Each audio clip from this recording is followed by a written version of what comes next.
नमस्कार. अध्याय क्रमांक 2, ओवी क्रमांक 42 ते 49.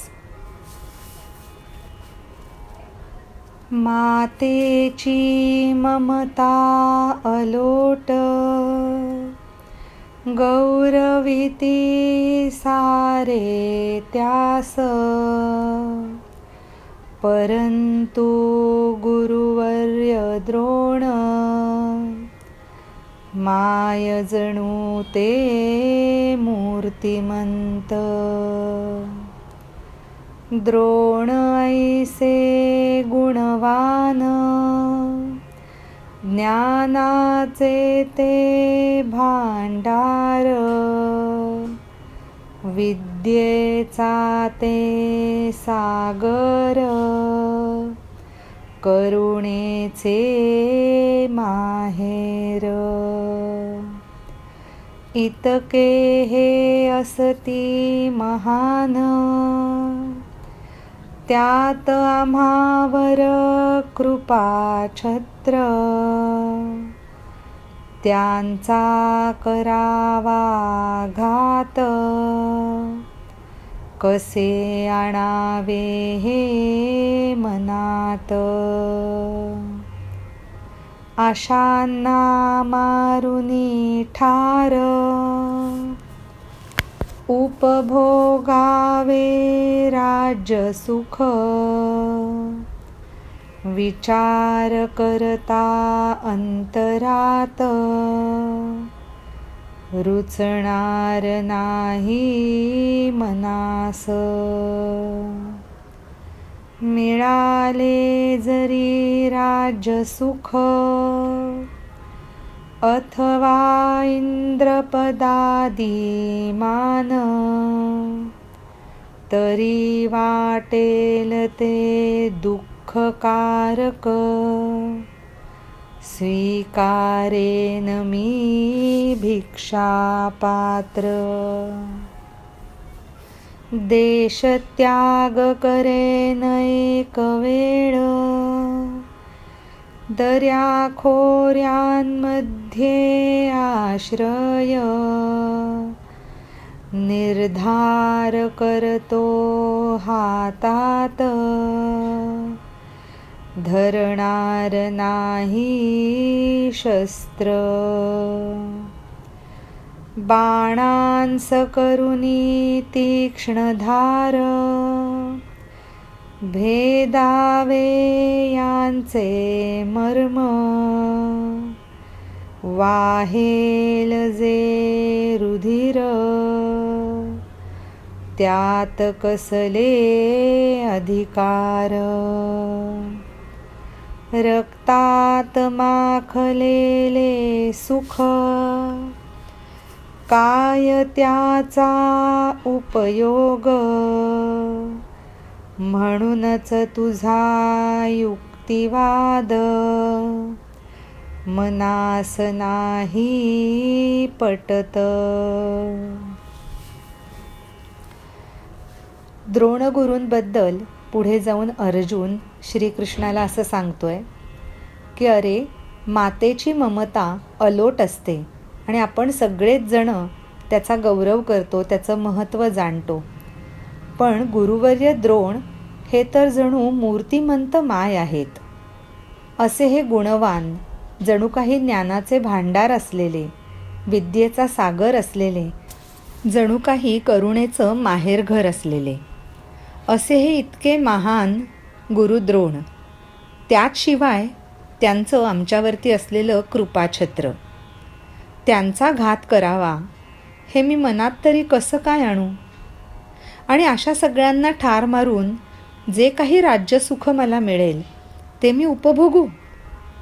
छे छे, मनातल्या मनात हा विचार केला ना तरी मला रुचणारा नाही.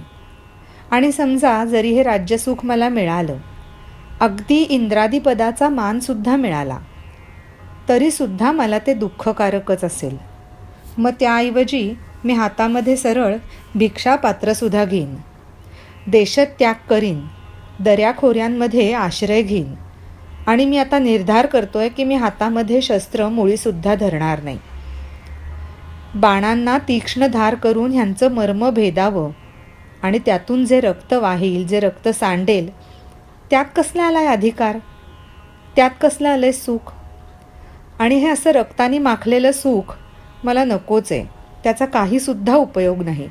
आणि म्हणूनच मी तुला सांगतो की हा जो काही तुझा युक्तिवाद आहे तो मला मुळीसुद्धा पटत नाही. अध्याय क्रमांक 2, ओवी क्रमांक 42 ते 49. धन्यवाद. नमस्कार.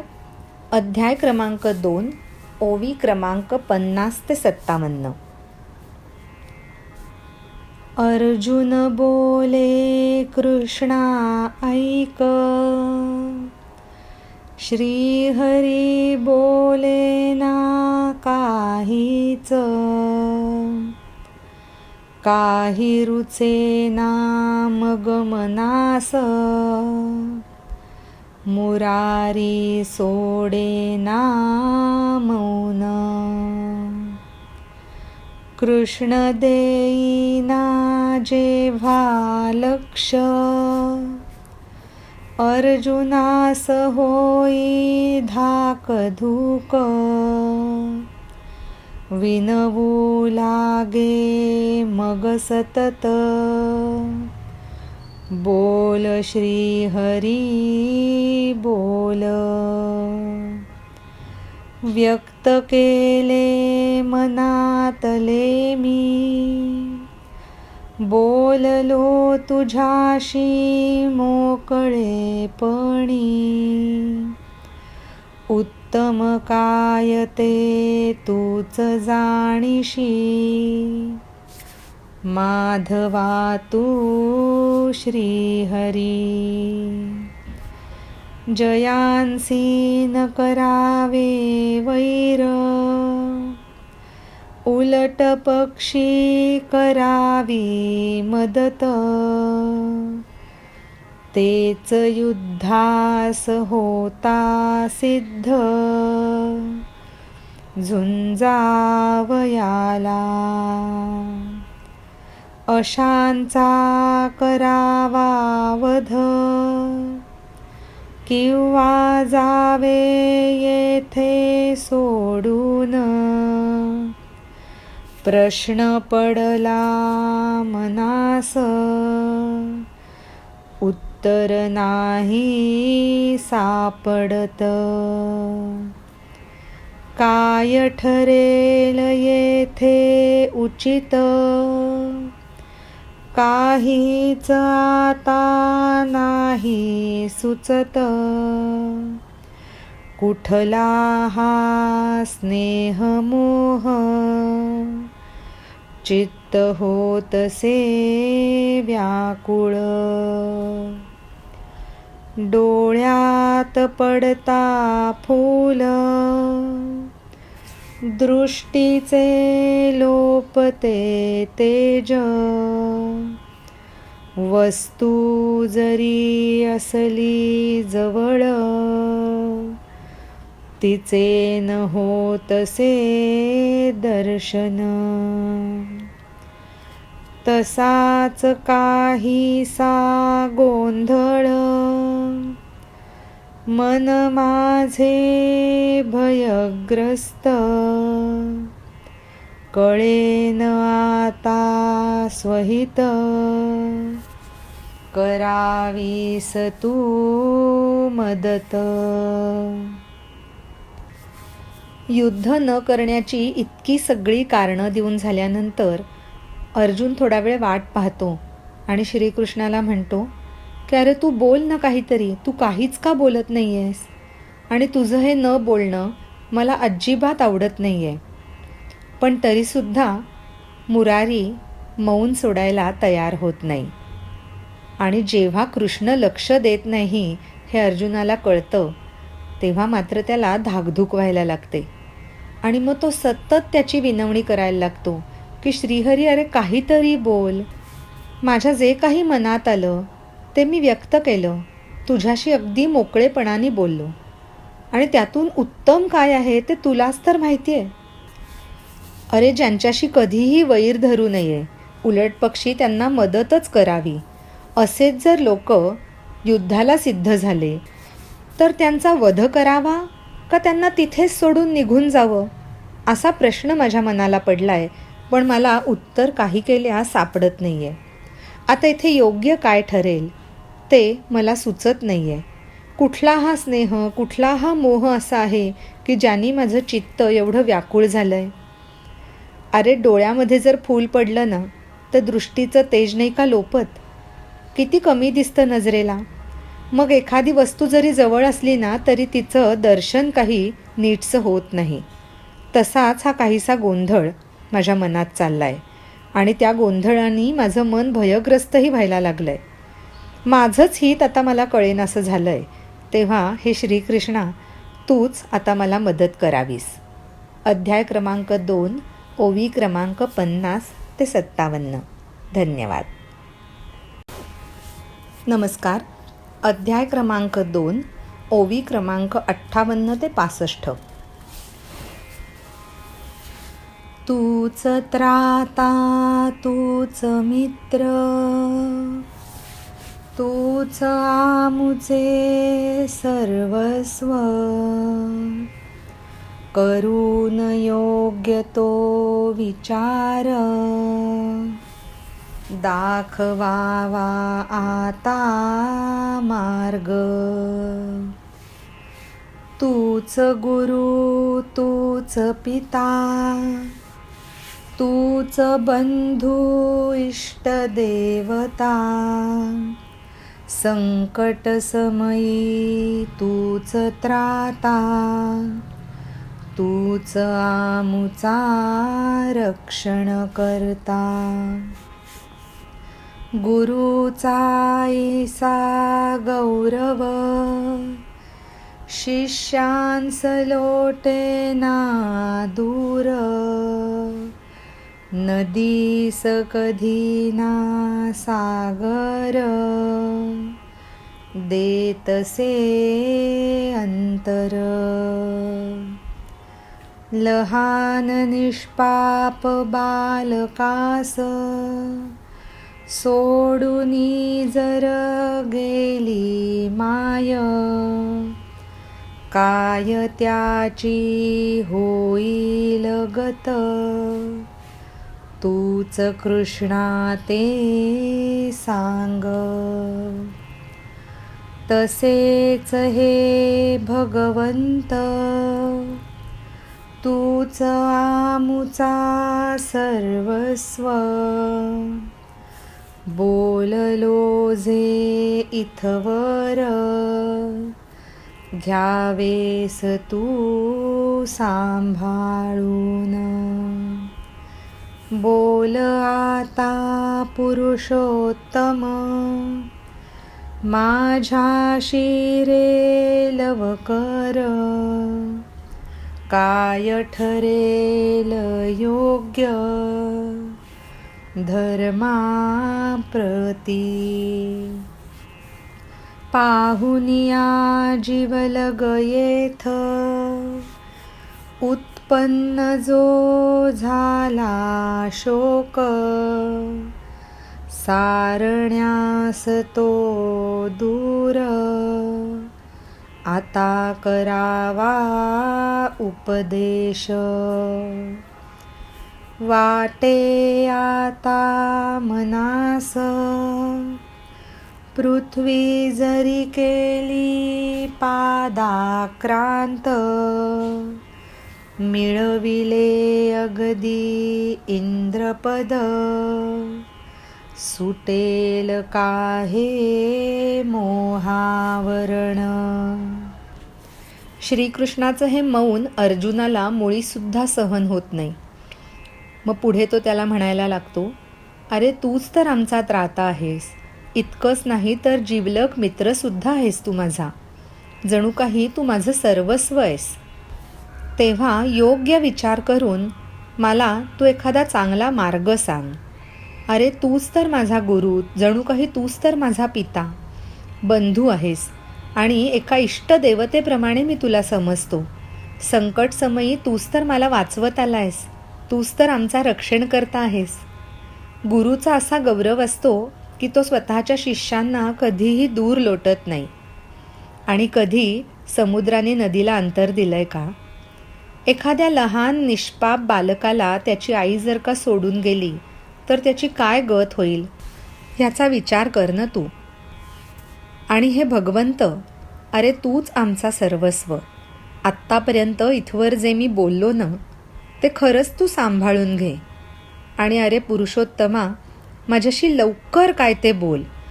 धर्माविषयी काय योग्य ठरेल ते लवकर मला सांग. अरे सगळे जीवलग इथे पाहून जो काही शोक उत्पन्न झाला तो दूर करण्यासाठी आता काहीतरी उपदेश कर. मला असं वाटतंय की पृथ्वी जरी पादाक्रांत केली आणि अगदी इंद्रपद जरी मिळवलं तरी हे आत्ता झालेलं मोहाचं आवरण कधी दूर होईल का? अध्याय क्रमांक 2, ओवी क्रमांक 58 ते 65. धन्यवाद. नमस्कार. अध्याय क्रमांक 2, ओवी क्रमांक 66 ते 73. बीज भाजले अग्नीत, उत्तम क्षेत्री दिले पेरून. कितीही केले जलसिंचन, फुटेल का अंकुर. आयुष्याचा येता अंत, औषधाचा ना उपयोग. इथे हवे परमामृत, जीवाचे करण्या रक्षण. राज्यभोगाची समृद्धी, न देई जीवास शांती. मोहवेष्टित ही माझी बुद्धी, आधारावी तुची. भान येता क्षणभर, अर्जुन बोले सावरून. पुनश्च होई अधीन, मोहजाळाचा. मोहाची हीन केवळ लाट, वाटते काही निराळेच. महामोही काळसर्प, वदले ज्ञान देव. तयाने केला दंश, मर्मस्थान जे हृदय कमल. भरले कारुण्यरूपी विष, मध्यान्निया. विष हे अति जालिम, श्रीहरी धावे सत्वर. बाधा करण्यास दूर, टाकुनी नेत्र कटाक्ष. अर्जुन होता अतिव्याकुळ, लावूनी आपुले कृपाबळ. श्रीहरी शोभे सुंदर, करील त्याचे रक्षण.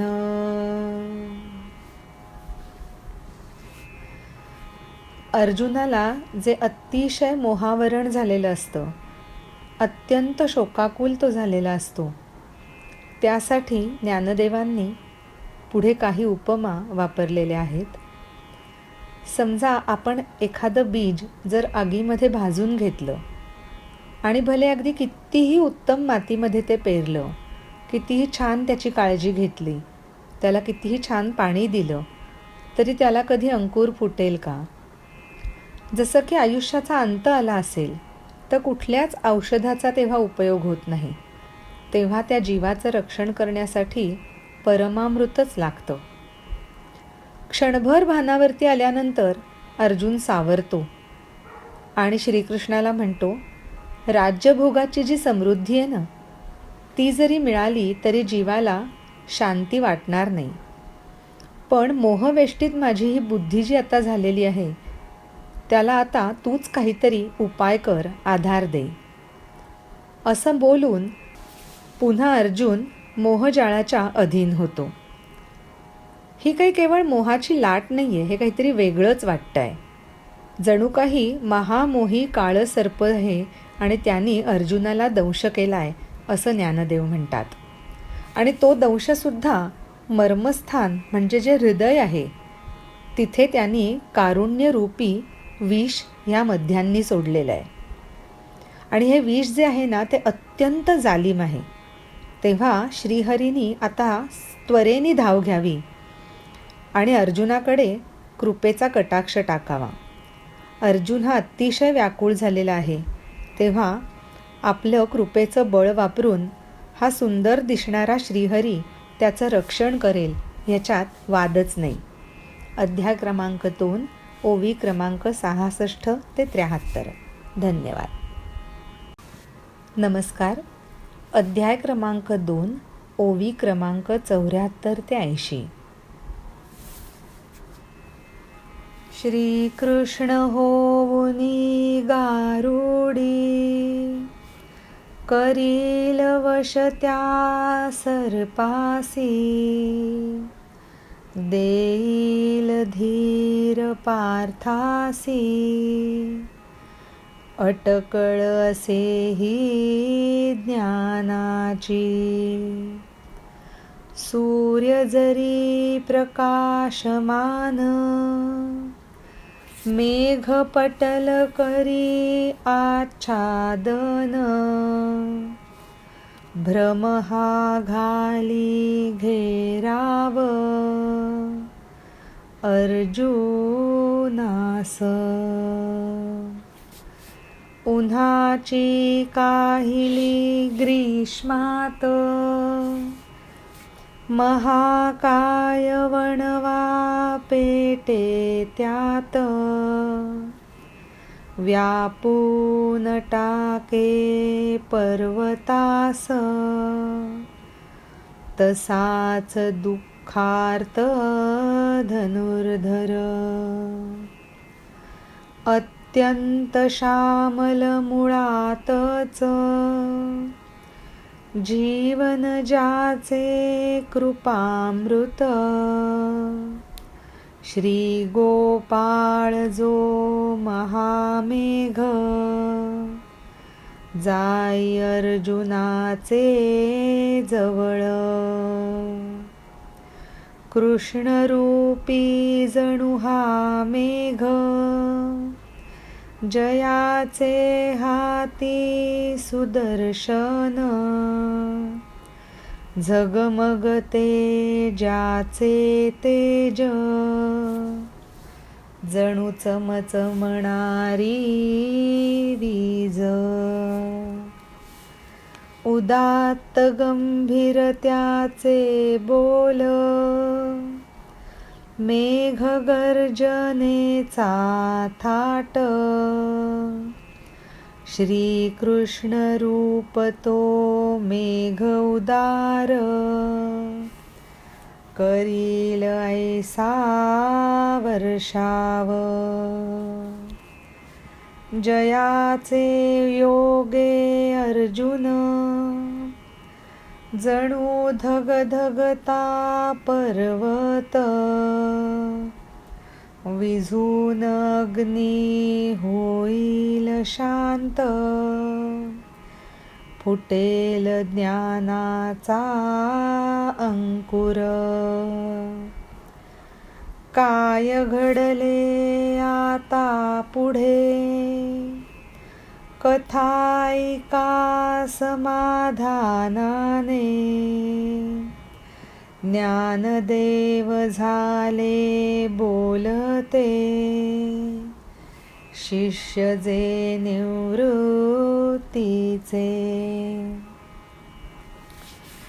असं या मोहाच्या काळसर्पाने अर्जुनाच्या मर्मस्थानी दंश केलेला आहे. त्यावेळी स्वतः श्रीकृष्ण एक गारुडी होतील आणि त्या सर्पाला वश करून घेतील आणि त्याच वेळेला पार्थाला धीरही देतील असा अंदाज श्री ज्ञानेश्वरांनी केलेला आहे. सूर्य प्रकाशमान असतो आणि मेघपटल त्याच्यावरती आच्छादन करत असतो. तसंच हा जो भ्रम आहे त्याने अर्जुनाला घेराव घातलेला आहे. ग्रीष्म ऋतूमध्ये उन्हाची काहिली होते. त्यातच जर महाकाय वणवा पेटला तर पर्वताला व्यापून टाकतो. तसाच हा दुःखार्त धनुर्धर आहे. अत्यंत श्यामल, ज्याचं जीवन हेच कृपेचं अमृत आहे, असा श्री गोपाळ, ज्याला आपण महामेघ म्हणूया, तो आता अर्जुनाच्या जवळ जातोय. आणि कृष्णरूपी हा मेघ, ज्याच्या हातामध्ये सुदर्शन चक्र आहे, त्याचं तेज झगमगतंय, जणू काही चमचमणारी वीजच. त्याचे बोल अत्यंत गंभीर आणि उदात्त आहेत, जणू काही मेघगर्जनेचा थाट त्याच्यामध्ये आहे.